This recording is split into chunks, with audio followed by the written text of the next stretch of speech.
Disclaimer, this story is labeled as not safe for work, so viewer discretion is advised, or you can just close the video out here. I don't need to make money today, now do I? Hi there.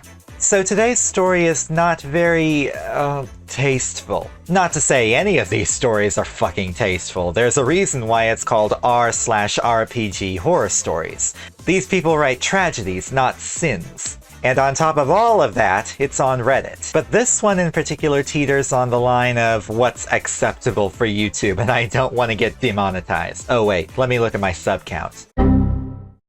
Ha! I'm safe, bitch! Today's tragedy is called Weirdo Throws a Fit When His Female Character Has to Wear Clothing. Is this guy a fucking Betazoid or something? Yes, I know I showed a picture of a Ferengi on screen. It's called a visual gag. Put your pitchforks, bat'leps, and keyboards down, you Trekkies. Anyway, kick back, make yourselves uncomfortable, and let's read this piece of Reddit literature together, shall we? Early on in my online D&D career, I had this experience. It involves a real weirdo of a guy who I will name Spencer.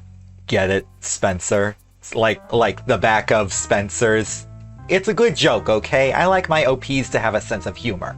Also involved in this story is a player who I will name Tori, who played in a short-lived game run by Spencer and then started to run his own game with Spencer as a player that was also quite short-lived. This starts out with a few of us joining off a Roll20 game that seemed pretty normal initially. I can't even remember the plot or anything, but it was a classic fantasy world. First two red flags were when we joined the Discord.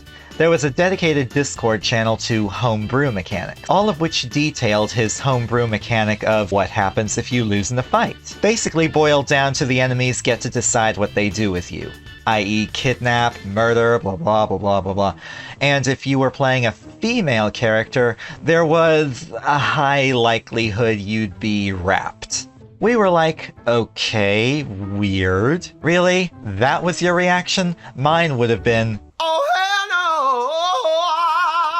But we were early in our online D&D careers, so we were like, this is probably no. I am going to jump in here to inform you all that that is not a red flag. That is a giant red security door wrapped up in chains with a big red rotating alert light and a sign that says, "For the love of God, do not on any account open this door." Rap fantasies are in no way normal or fine in any kind of roleplay. The second red flag came shortly after, where he was talking about the available races, and some of the homebrew races he had in his world, and started posting examples of what they looked like. They were all furry gifs. Now, I don't have anything expressly against furries, but this, coupled with the above-mentioned red flag, was enough to make me and Tori go, really? All that combined would have made me go out the fucking door and quarantine the whole damn server. This campaign died after like 2 sessions, and Tori was like, hey, I want to try my hand at running my own game, and invited everyone from this short-lived campaign, including Splinter. Big mistake.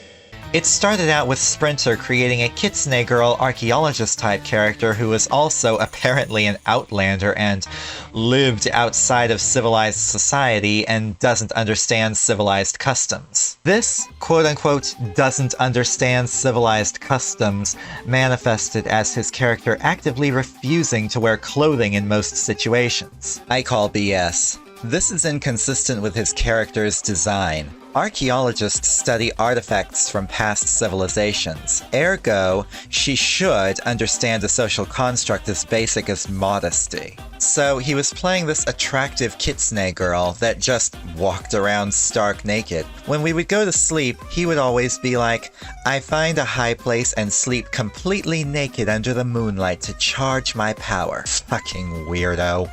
That's not me ad-libbing, that's literally in the post. Why am I reading this? Why have I done this to myself? I woke up this morning and said I hated myself and this is what I did. How the fuck does Den of the Drake do this every week? This culminated into a situation where we were investigating an imposter who was ruining the profits of large guilds in town, making large orders which stuck the guilds with the bills for the orders they didn't make.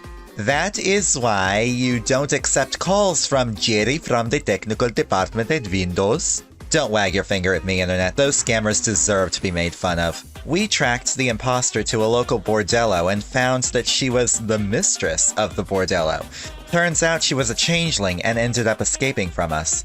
We were then asked to brief the leader of the city guard on what was happening, but when we went to the city hall, where her office was, she refused to sit down with us until PT Cruiser's character got dressed, as we were in the official city hall, and there is decorum that must be followed. Good for them. No shirt, no shoes, no service.